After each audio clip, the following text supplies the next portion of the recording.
Bonjour à tous, je suis heureuse de vous retrouver pour cette vidéo où j'avais envie de réagir à un commentaire que j'ai reçu de Louis qui me dit Waouh, mais la chance que vous avez de pouvoir, de penser à rien et d'être libéré de vos pensées et vos émotions. Et du coup, je trouvais ça intéressant parce que je me suis dit, en fait, c'est vraiment l'image que je renvoie. Est-ce que les gens pensent vraiment que je ne pense à rien et que je n'ai aucune émotion? En fait, c'est la question que ça m'a posée.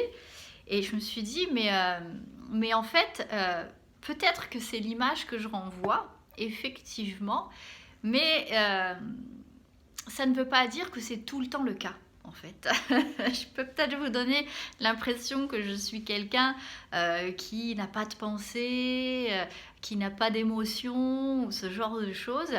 Mais c'est loin d'être le cas, en fait.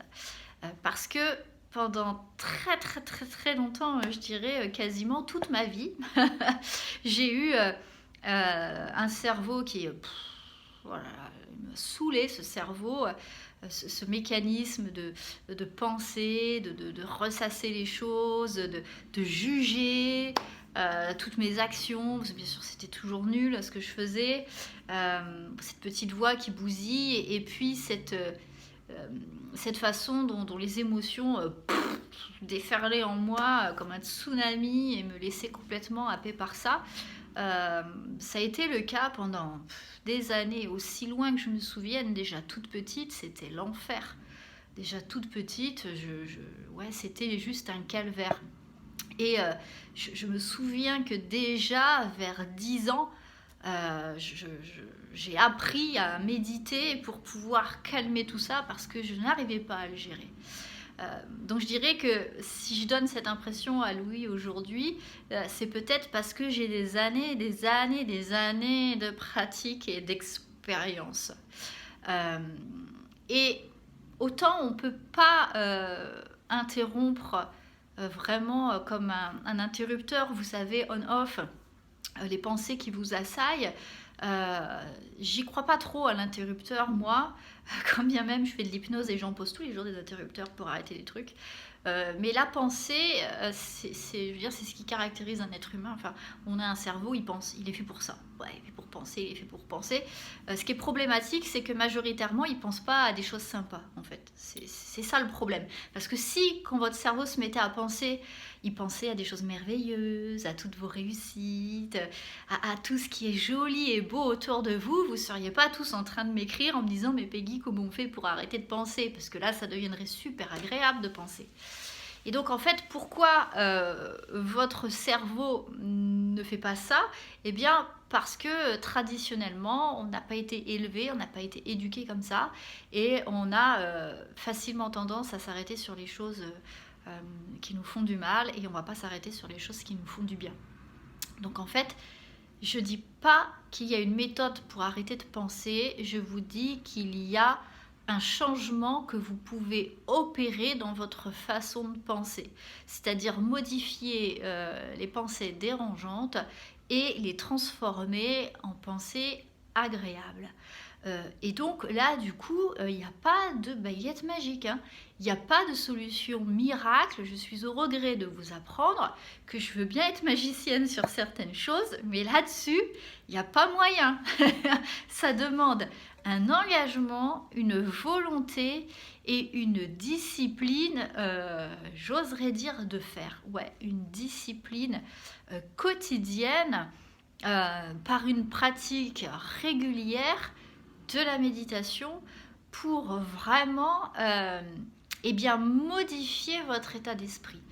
Et même au bout de plusieurs années de pratique, il m'arrive encore parfois d'être assaillie par des pensées dérangeantes. Mais la grande différence par rapport à avant, c'est qu'au lieu de me prendre cette pensée dérangeante à pleine tête et de me laisser complètement submerger par elle, eh bien, je la vois arriver, ou quand elle est là, je l'identifie et j'arrive à prendre le recul nécessaire, on va dire, pour ne pas me laisser submerger par elle, et très vite je la balance, quoi.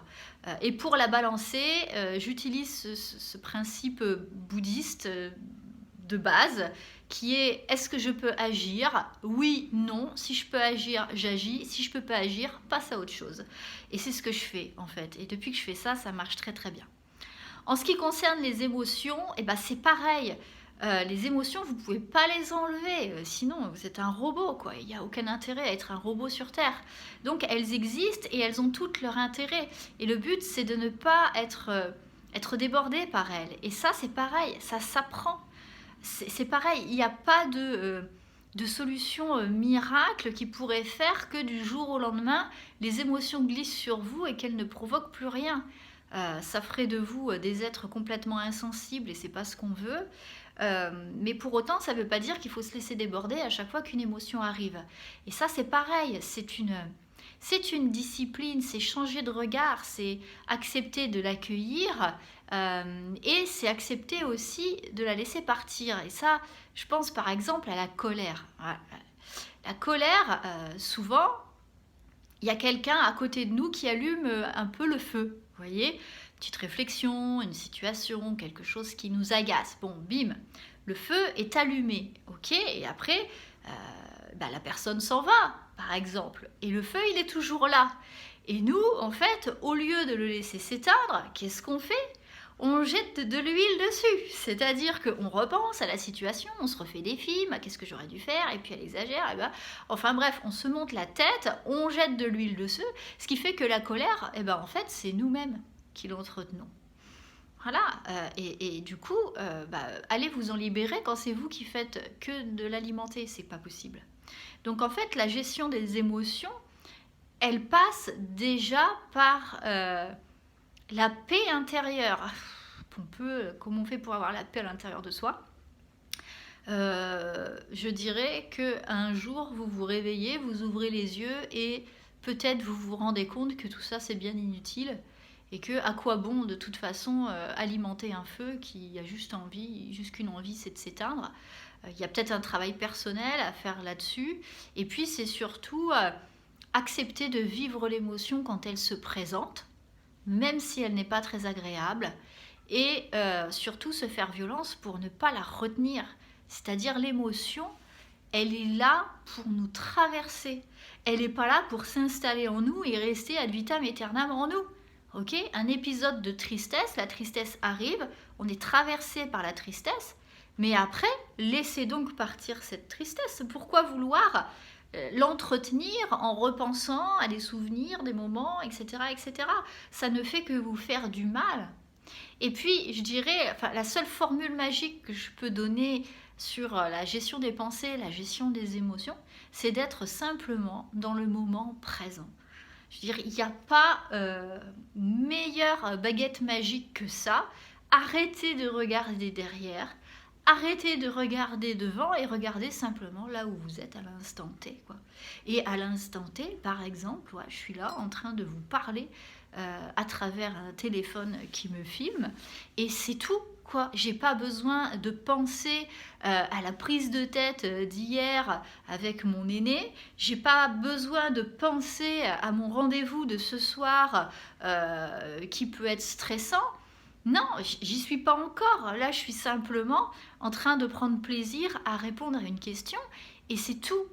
Et je m'interdis, c'est peut-être violent ça, je m'interdis, ou je ne m'autorise pas. Non, je ne veux pas.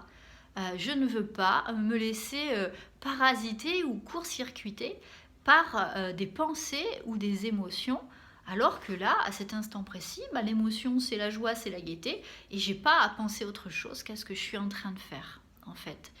Et c'est là où, quand certaines personnes me disent « Mais comment tu fais ?» En fait, ce que je fais, c'est que je décide de reprendre le contrôle de ma tête. Je décide de gérer ce qui se passe là-dedans. Et souvent, je le dis en séance, mais bon sang, mais reprenez le contrôle, quoi. Vous avez laissé le navire entre les mains d'on ne sait qui, il ne sait même pas piloter, c'est n'importe quoi. C'est qui le maître à bord? C'est quand même vous. Reprenez le contrôle de votre tête, c'est vous qui décidez, c'est vous qui choisissez. Et n'oubliez pas d'être bienveillant avec vous-même, parce que ça, c'est pas inné non plus. Alors voilà Louis, j'ai peut-être un peu débordé, ou vous attendiez peut-être même pas à ce que je réponde à ce commentaire, mais en tout état de cause, il n'y a rien de magique dans celle que je suis devenue aujourd'hui. Ce sont des années de pratique, des grands moments de solitude, des traversées du désert aussi, des doutes, des remises en question, des belles claques, des belles chutes également, qui en fait ont fait ce que je suis aujourd'hui, et je suis très contente d'avoir réussi ça. Et c'est ce que j'ai à cœur de transmettre à travers les vidéos, à travers les ateliers que je propose, à travers les séances et les personnes que je reçois. C'est de vraiment leur dire que c'est possible. Il y a une possibilité, même des possibilités pour vous, de reprendre le contrôle de votre tête et de ne plus vous laisser diriger par elle, et de pouvoir choisir ce que vous vivez. Et pour moi, c'est la base du bonheur en fait. Ouais, c'est ça. Il me reste à vous souhaiter une bonne fin de journée. N'hésitez pas à m'envoyer vos commentaires, vos questions sous cette vidéo. Je me ferai un plaisir d'y répondre. Et moi, je vous dis à très bientôt. Au revoir.